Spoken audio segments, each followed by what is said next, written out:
কালা কালা যাবে মনে বলে কালার করে যায় বিদেশে ছিলাম যা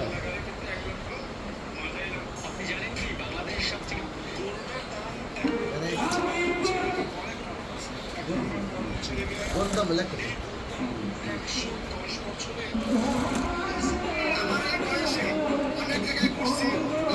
বলবে আসল তোমার হ্যাঁ মিস্ত্রি মেলে মিস্ত্রি তুলে বলেছেন মেলে মিস্ত্রি দি কেমন আছে নেই হয়তো তোমার গুলো বলতে আমি তো বললাম দান্দাস হ্যাঁ আছে কিছু এটা তাহলে শুনুন যাই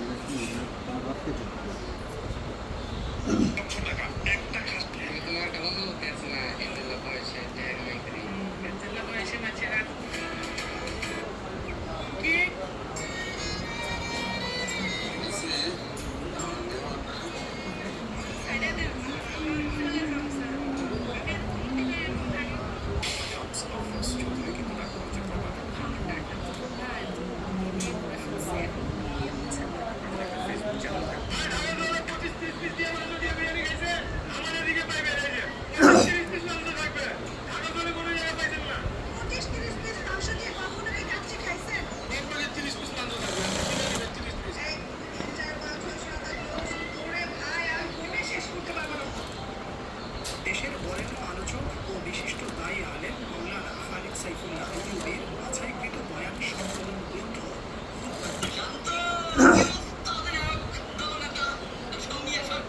এটা আবার কিরা তাহলে তো দেখ কবি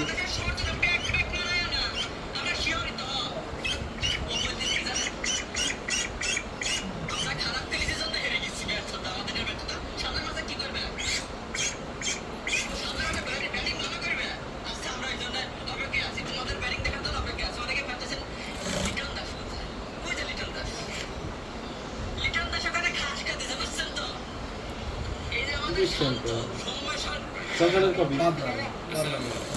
প্রতিটা ফার্মের মালিকের জন্য এই দিনটি খুবই কষ্টকর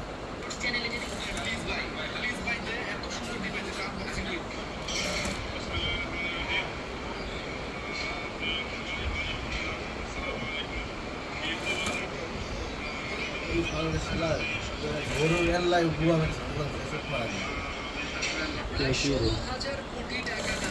ওর গরু এটা বেশি দাম এক কোটি 1.5 কোটি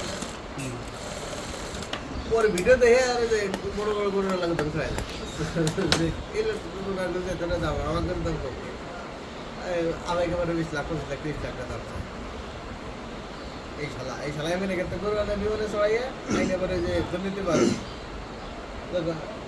অবৈধ টাকা ওর কাছে বসে একটা মাল 20 টাকা আছে মেয়েছে ওটা ভিডিওর মধ্যে পাবলিশ করে খাসি গেছে এটা 15 লাখ টাকা আনে তো বাইরের তো বাইরে থেকে বাইরের দানে তো বাইরের মাল দাম বেশি বাইরের মাল দেশের মধ্যে বেশি না সব বাইরে টাকা বাইরের প্রোডাক্টের দাম বেশি তারপরে অতিরিক্ত এত দাম না তো ওই সেম মাল তো বিদেশে দেখা যাবে আছে কেমন দাম যে যে ট্যাক্স রাখতে তুই বুঝি বাংলাদেশে একটা মাল ধরে কি পরিমাণ টাকা লাগে এই শালা উপরে সিন্ডিকেট হয়ে গেছে ওর জন্য ও আবার বাংলাদেশে খাবারের তো কেনে বুঝছি ভালো দাম দিয়ে কিনে ওটা বিদেশি কে চালাই দেয়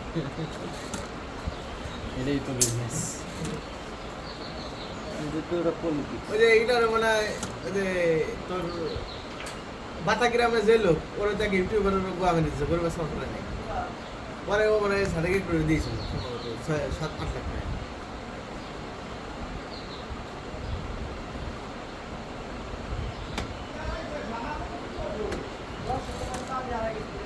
ইউটিউবার উপরে কাজ করতে নেই না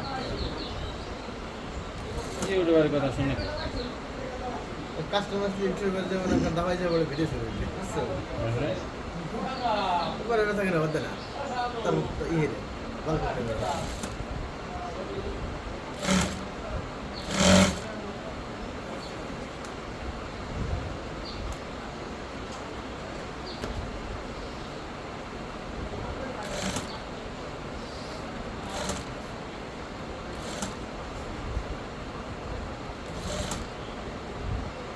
চিকেন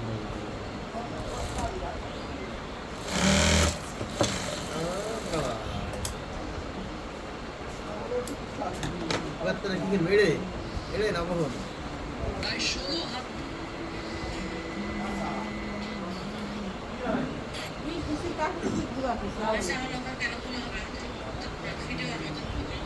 বাসাবাড়িতে চুরি ডাকাতির ভয়ে সোনা গহনা রাখা হয়েছিল ব্যাংকে। এবার সেই ব্যাংক থেকেই গায়েব সোনা লকার। তাও আবার 1-2 নয় 149 ভরি 22 গ্রাম হিসেবে, যার বর্তমান বাজার মূল্য অন্তত 2 কোটি টাকা। গত 29 মে দুপুরে চট্টগ্রামের চকবাজারে ইসলামী ব্যাংক বাংলাদেশ লিমিটেডের লকার থেকে সোনার গহনা আনতে গিয়ে বিষয়টি ধরা পড়ে। চট্টগ্রাম ব্যাংকে তো সোনা নিয়ে গেছে দেখছিস কিরান ব্যাংকে থেকে হয়ে গেছে। ভুক্তভোগী স্বর্ণের মালিক রোকেয়া বাড়ি জানান, 9 মে লকার ইনচার্জের সঙ্গে লকার রুমে প্রবেশ করে তিনি দেখতে পান যে তার লকারটি খোলা এবং সেখানে কোনো গহনা নেই। লকার ইনচার্জ উনি প্রথমে ওনার চাবি দিয়ে খুলে, ওনার চাবি দিয়ে খোলার পর আমি আমার চাবি দিয়ে খুলি। এটা যে নিয়ম, প্রতিটা লকারের নিয়ম এটা। ভুক্তভোগীরা জানান 2007 সাল থেকে ইসলামী ব্যাংকের চকবাজার শাখায় তার স্বর্ণের গহনা রাখার জন্য লকার ব্যবহার করে আসছে। বুধবার দুপুর 12টার দিকে লকার রুমের ইনচার্জকে তার লকার দেখার অনুরোধ করেন। লকারের সাধারণ নিয়মে মূল চাবি ছিল তার কাছে এবং আরেকটি ডুপ্লিকেট চাবি ছিল ব্যাংকের লকার ইনচার্জের কাছে। এটা বন্ধু কিন্তু আমি জানি না। বুঝছেন, আমার আছে সেটা ডুপ্লিকেট একটা নাকি ম্যানেজার সাহেবের কাছে থাকে অথবা ঊর্ধ্বতন কর্তৃপক্ষের কাছে থাকে। ম্যানেজার খাই সেই দিন তারা লকার রুমে প্রবেশ করেন। তখন ইনচার্জ ক্যামেরা নাই। 44 নম্বর